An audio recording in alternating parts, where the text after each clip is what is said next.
నమస్తే, welcome to our channel. నేను సౌజన్య. ఆంధ్రప్రదేశ్లో ఎన్నికలు చాలా దగ్గరలో రాబోతున్నాయి. నోటిఫికేషన్ కూడా మనకు కొద్ది రోజుల్లోనే వెలువడబోతోంది. కానీ జనసేన టీడీపీ కూటమిలో ఉన్నారు. బట్ అభ్యర్థులకు సంబంధించి సీట్ల వ్యవహారం ఏదైతే ఉందో అది ఇంకా తేల్చుకోలేదు, ఇంకెప్పుడు తేల్చుకుంటానటువంటి వార్తలు వినిపిస్తూ ఉన్నాయి. ఈ అంశానికి సంబంధించి మనతో మాట్లాడడానికి, వారి విశ్లేషణని మనతో పంచుకోవడానికి ఈరోజు మనతో పాటు ఉన్నారు సీనియర్ పొలిటికల్ అనలిస్ట్ అడిసిమిల్లి శ్రీనివాసరావు గారు ఉన్నారు. వారితో మాట్లాడతాం. నమస్తే అండి. నమస్తే అండి. ఆంధ్రప్రదేశ్లో ఎన్నికలు చాలా దగ్గరలో ఉన్నాయండి. నోటిఫికేషన్ మనకు కొద్ది రోజుల్లో రాబోతోంది. కానీ ప్రతిపక్ష నాయకులుగా ఉన్నటువంటి చంద్రబాబు గారు, పవన్ కళ్యాణ్ గారు కూటమిలో ఉన్నారని చెప్తున్నారు. వాళ్ళతో పాటు బీజేపీ కూడా కలుస్తోంది అని అంటున్నారు. ఫస్ట్ ఆఫ్ ఆల్ వీళ్ళిద్దరు ఎప్పటి నుంచో కలిసి కూటమిగా ఉన్నాం అంటున్నారు కదా, కొన్ని నెలల ముందు నుంచి కూడా. బట్ ఈ సీట్లకు సంబంధించి ఇంకా ఎందుకు ఒక కొలికి రాలేదు? ఇంకా మాట్లాడుకుంటూనే ఉన్నారా? ఇంకొంచెం టైం తీసుకుంటారా? నోటిఫికేషన్ వచ్చిన తర్వాత వాళ్ళ అభ్యర్థులు ఎవరు ఏంటని చెప్పేసి అని బయటకు చెప్తారా? అంటే ఇదేనా ప్లానా? అసలు ఏమంటారు దీనికి సంబంధించి? అంటే యాక్చువల్గా ఇక ప్రకటించవచ్చండి, అభ్యర్థుల్ని ప్రకటించాలి.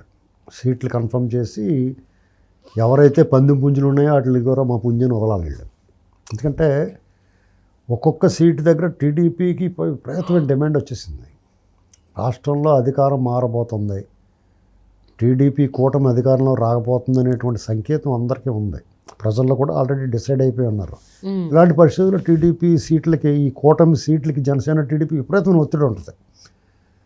ఇలాంటి పరిస్థితుల్లో టీడీపీ కూడా కొంచెం కసరత్తు బాగానే చేసింది అనుకుంటున్నాను నేను. వాళ్ళు వివాదం లేని సీట్లు కొన్ని ఉంటాయి, 170 సీట్లు కదా. అసలు అభ్యంతరాలు వివాదాలు లేకుండా ముందుగానే కన్ఫర్మ్ అయిపోయి వాళ్ళే అభ్యర్థులని వాళ్ళు నిర్ణయించుకుని ఉంటారు కాబట్టి ఆ సీట్లు ప్రకటించాలి. కొన్ని ఇందులో ఆఖరి నిమిషంలో మార్చాల్సినవి ఉంటాయి. అంటే ఈ సామాజిక సమీకరణాలు అవతల ప్రత్యర్థిని బట్టి మార్చాల్సినవి ఏమో ఒక 5-10 ఉన్నాయి. వాటిని పక్కన పెట్టి పొత్తులో ఇవ్వాల్సిన సీట్లలో కూడా కొన్ని సందిగ్ధత ఉన్నది, కొన్ని పక్కన పెట్టుకున్నా కానీ ఆ పొత్తులో జనసేన కూడా కొన్ని ప్రకటించాలి ఉమ్మడిగా. ఇది నేను రేపు వీళ్ళ సభలో ఏమో క్లారిటీ వస్తుందేమో. 28న ఎప్పుడో సభ ఉంది కదా, అప్పుడు చాలా క్లారిటీ వచ్చేస్తుంది అనుకుంటున్నాను నేను. అలా చేయకపోతే ఏమవుద్దంటే, ఇప్పుడు 2-3 లీడర్స్ ఉంటారు, సీటు వస్తుందా రాదా అని డౌట్లో ఉన్నవాడు ఉత్సాహం తగ్గుతుంది, కొంచెం డౌట్గా ఉంటుంది. ఖర్చు పెట్టాలన్నా, ఇప్పుడు ఎలక్షన్ అంటే అంత ఖర్చు అయిపోయిందండి. రేపు ఇవాళ తీసుకెళ్ళి ఏ కార్యక్రమం చేయాలన్నా డబ్బు లేకుండా ఏమీ పని అవ్వట్లేదు. ఇదివరకు ఏంటంటే, ఏమండి ఊళ్ళో మీటింగ్ ఉందండి అనగానే వచ్చేసిపోరు వాళ్ళు, ఇంట్రెస్ట్ ఉన్నవాళ్ళు. పార్టీకి ఆదరణ ఉంటే బాగా వచ్చేవారు, లేకపోతే అలా చూసిపోయేవారు. ఇప్పుడు ఇదివరకు రామారావు గారు పార్టీ పెట్టిన కొత్తలో ఎలా ఉండిందంటే, రామారావు గారు వస్తున్నాడు అంటేనే జనం ఎగబడి వచ్చేసేవారు. ఆ రామారావు గారు ఆ చైతన్య రథం వెళ్తుంటే ఓ పాట వస్తూ ఉండేది, మా తెలుగు తల్లికి మల్లెపూ దండ. ఆ పాట వినపడింది అనుకోండి, అక్కడ రోడ్ల మీద పరిగెట్టుకు వచ్చేసేవారు జనం. అప్పుడు ఎవరిని తీసుకురావక్కలేదు, బతిమాలక్కలేదు. ఎవరికి ఏ దారి ఉంటే ఆ దారిని పట్టుకుని వచ్చేవారు అవకాశం ఉంటే. లేదంటే ఊళ్ళో వాళ్ళు ఏ ట్రాక్టర్లో పెడితే బళ్ళు కడితే బళ్ళు ఎక్కి వచ్చేసేవారు. ఇప్పుడు అలా కాదు కదా. ఎవరినైనా ఒక మీటింగ్ ఉందా అక్కడ జనం వెళ్ళాలంటే వాళ్ళు నిలబడి చూస్తారు, తలాది దూకుని నూనె రాసుకుని రోడ్డు మీద నిలబడి చూస్తారు. అలాగా కాలర్లో ఖర్చు పెట్టుకుని ఇలా నిలబడి చూస్తే రానికి ఆగేసారు అనుకోండి, మాకేంటి అన్నట్టుగా ఉంది వాళ్ళకి. ఇది వరకు వాటర్ ప్యాకెట్లోకి వాడేసేవారు సంచి. ఇప్పుడు అలా కాదండి, వాళ్ళకి భోజనం ఏర్పాటు చేయాలి, వసతి ఏర్పాటు చేయాలి. ఒకవేళ ఒక రోజు ఉండాల్సి వస్తే కొంచెం తైలం ఇవ్వాలి, తీర్థం ఇవ్వాలి. ఇన్ని రకాలుగా ఉంటే తప్ప, అది కూడా వాళ్ళకి అభిమానం ఉంటే పూర్తిగా కాసేపు కూర్చుని వింటారు. లేదంటే జగన్మోహన్ రెడ్డి గారి మీటింగ్లలో పారిపోతారు. మరి రాజకీయ నాయకులు మనంత అలవాటు చేసిందే. ఇప్పుడు అలాగా అలవాటు చేశారు, సమాజం కూడా మారిపోయింది అలాగా. ఇలాంటి పరిస్థితుల్లో ఖర్చు పెట్టకుండా, ₹1 ఖర్చు పెట్టకుండా ఒక అడుగు కూడా ముందుకెళ్ళాడు. అప్పుడు ఆ కన్ఫర్మేషన్ కనీసం చెవిలో ఉన్నా చెప్తే, నువ్వేరా బాబుగా అభ్యర్థి, నువ్వు జాతక ఖర్చు పెట్టుకున్నారు ఇంకో అలా చేస్తున్నారు కొంతమందికి. వాళ్ళు ఖర్చు పెట్టుకుంటున్నారు, తిరుగుతున్నారు. ఇంకా కొంత డౌట్లు ఉన్నా కాడ ఆ క్లారిటీ రాక జనాలు రక్త నరాలు తెగిపోయి ఉత్తకట్టతో ఉంటున్నారు. అలాంటి రాజకీయ పార్టీలు కూడా కొన్ని సమస్యలు ఉంటాయి, కొన్ని సీట్లు చిక్కుముడి పడిపోయి ఉంటాయి. ఆ వేడదు అంటే ఇప్పుడు జనసేన టీడీపీ చిక్కుముళ్ళు ఉంటాయండి. ఇప్పుడు మా పొత్తు వాళ్ళు కూడా చిక్కుముళ్ళు వస్తాయి కొన్ని. అంటే గయోపాఖ్యానం అని ఉంది ఒకటి. గయోపాఖ్యానం అంటే గయుడు ఆకాశంలో వెళ్తా వచ్చినోడు ఉమ్మేస్తాడు. అప్పుడు శ్రీకృష్ణుడు ఆర్ఘ్యం, దేవుడికి ఆర్ఘ్యం అంటారు కదా, నీళ్ళతో చేస్తున్నప్పుడు ఆ దోషుల్లో పడ దుమ్ము ఆ ఉమ్మి. అప్పుడు ఎవడు రాడు ఉమ్మేసిన నా మీద అని చెప్పేసి వాడు నీ సంగతి చూస్తాను నీ అంత చూస్తానని వాడు శబ్దం చేస్తాడు. ఆ శబ్దం చేసేసినాడు ఓరు బాబు ఎలాగరా బాబు అని చెప్పేసి ఏం చేయాలో తెలగ ఎవరి దగ్గరికి వెళ్ళినా కానీ మేము ఎవరో ఏం చేయలేము బాబు శ్రీకృష్ణుడితో ఎవడెంత చేస్తాడో నేను ఎవడో కాపాడలేడు నీకు ఏమైనా దారి దిక్కు ఉండాలంటే అర్జునుడి దగ్గర పోవంటారు. ఆ నారదుడు ఎవరో చెప్తారు లింక్ ఎట్టేద్దామని. ఓకే. అప్పుడు అర్జునుడి దగ్గరికి వెళ్తాడు. అర్జునుడి దగ్గరికి వెళ్తే నన్ను మీరే కాపాడాలి శరణ్ అంటాడు. అర్జునుడు ఏం చేస్తాడు నీకు ఎవడి వల్ల ముప్పు అని అనుకోకుండా నీకేం పర్లేదు నేను ఉన్నాయా అంటాడు. ఓకే. డీటెయిల్స్ కనుక్కోకుండా ఇలాగండి బాబు కథ ఇలా అప్పుడు ఆడికి ధర్మ సంకటం శ్రీ కృష్ణార్జున యుద్ధం అలాగ వస్తుంది. తప్పదు ఒక్కొక్కసారి ధర్మ సంకటం వస్తుంది.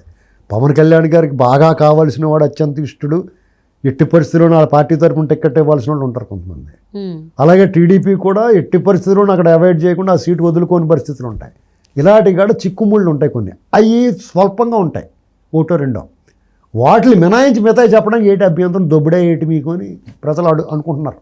అవును. అంటే వైసీపీ అప్పటికప్పుడు ఒకటోసారి రెండోసారి మూడోసారి నాలుగోసారి చెప్తూనే ఉన్న అభ్యర్థుల పేర్లు వీళ్ళేంటి కోపాలమే చెప్పారు ఒకరికొకరు. అటు చంద్రబాబు కావచ్చు ఇటు పవన్ కళ్యాణ్ కావచ్చు ఇద్దరికి ఒకళ్ళ మీద ఒకళ్ళు మాట్లాడకుండా తెలియకుండా వాళ్ళు చెప్పేశారు అని చెప్పేసి ఒకరి మీద ఒకరు చెప్పడం జరిగింది. చిన్న చిన్న టీ కప్పులో తుఫాను పట్టించుకోలేదు అవడం అంటే అదే హైలైట్ చేస్తున్నారు ఇప్పుడు. కానీ ఇప్పటికీ నోటిఫికేషన్ వచ్చేస్తుంది కొన్ని రోజులు అన్నా కూడా ఇప్పటికీ వాళ్ళకి సంబంధించి సీట్లకు సంబంధించి ఓ కొలికి రాకపోవడం, దాంతోపాటు ఇప్పుడు బీజేపీ కూడా కలిసేటువంటి అవకాశం ఉంది అనడం ఇప్పుడు ఇంకొంచెం డ్రాగ్ ఆన్ అవుతుంది. ఇంకెప్పుడు వచ్చేటువంటి అవకాశం ఉందంటే పిలిచి పిల్లనిస్తే కులగోత్రాలు తక్కువ ఉన్నాడంటే అవడం. ఓకే. అలాగా వాళ్ళకి అక్కడ సీన్ లేకుండా ఇప్పుడు ఇక్కడ ఆంధ్రప్రదేశ్లో బీజేపీకి సీన్ ఏమో ఉందా చెప్పండి, ఓట్లు ఏమో లేవు కదా. వాళ్ళ వల్ల ఏం ఉపయోగం లేదు. ఉపయోగం అంటే వేరే రకం ఉందేమో తప్ప ప్రజల నుంచి మాత్రం ఆదరణ లేదు. అటువంటి వాళ్ళు పవన్ కళ్యాణ్ గారు నేను బతిమాలు తీసుకొచ్చాను అంటున్నాడు. మరి ఎందుకు బతిమాలాడో తెలియదు నాకు.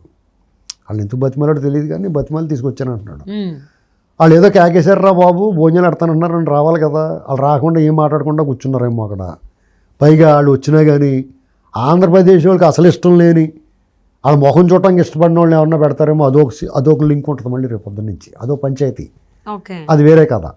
ఇప్పుడు వీళ్ళు మాత్రం ఇలాంటి చిక్కుముళ్ళు అయ్యి ఉన్నాయి కొద్దిగా విడిచిపెట్టి మిగతా సీట్లు అయితే వీళ్ళు ఏమీ మొహమాట లేకుండా కనీసం 1 సీట్లు ప్రకటించాల. అప్పుడు వీళ్ళు ఎందుకు అవుతున్నారంటే జగన్మోహన్ రెడ్డి గారు పాచికలు వేస్తున్నాడు. ఇక్కడ ఇతను పెడతాను అక్కడ అతను పెడతాను ఊరికి అదంతా అసలు ఫిక్స్ అయింది. వేరే వాళ్ళు ఉంటారు వాళ్ళు ఇటు మార్చి ఇటు. అనిల్ కుమార్ యాదవ్ చూడండి నరసరావుపేట అన్నాడు, మళ్ళీ అక్కడ కాదు ఇంకోడు అంటాడు. అలా అటు ఇటు మారుతూ ఉంటాడు. సరే జగన్మోహన్ రెడ్డి గారు కోణంలో ఆలోచించకూడదు. వీళ్ళు కనీసం కొన్ని సీట్లు వీళ్ళు ఎవరిని పెట్టాలనుకుంటారో వాళ్ళని పెట్టాలి. వాళ్ళ మీద కావాలితే అతను ఏదో రకంగా పెట్టడం. ఇప్పుడు నకిలీ సామాజిక న్యాయం ఒకటి మొదలెట్టాడు జగన్మోహన్ రెడ్డి గారు. నకిలీ సామాజిక న్యాయం అంటే కోస్తాలో ఓడిపోయే చోట్ల బీసీలకి ఇస్తాడు అతను. నేనేమో బీసీలకి ఇచ్చాను, నేను బీసీలు పార్టీ అని చెప్పుకోవడానికి. అక్కడ పొద్దుటూరు అనంతపూరు చిత్తూరు పొంగనూరు అక్కడ మాత్రం సామాజిక న్యాయం అక్కర్లేదు అనుకుంటాడు. అవును కదా, అక్కడ కూడా సామాజిక న్యాయం కావాలి కదా.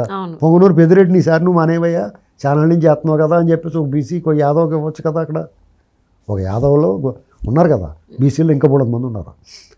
అది ఇవ్వడం లేకపోతే స్వయంగా తన సీట్లోనే ఇవ్వచ్చు నెగ్గి సీటు. చూడు ఇదిగో నేను తీసుకొచ్చి నేను నిలబెట్టాను నేను కాబట్టి అని చెప్పొచ్చు. లేకపోతే రాజమౌళి శివప్రసాద్ రెడ్డి లేకపోతే శ్రీకాంత్ రెడ్డి.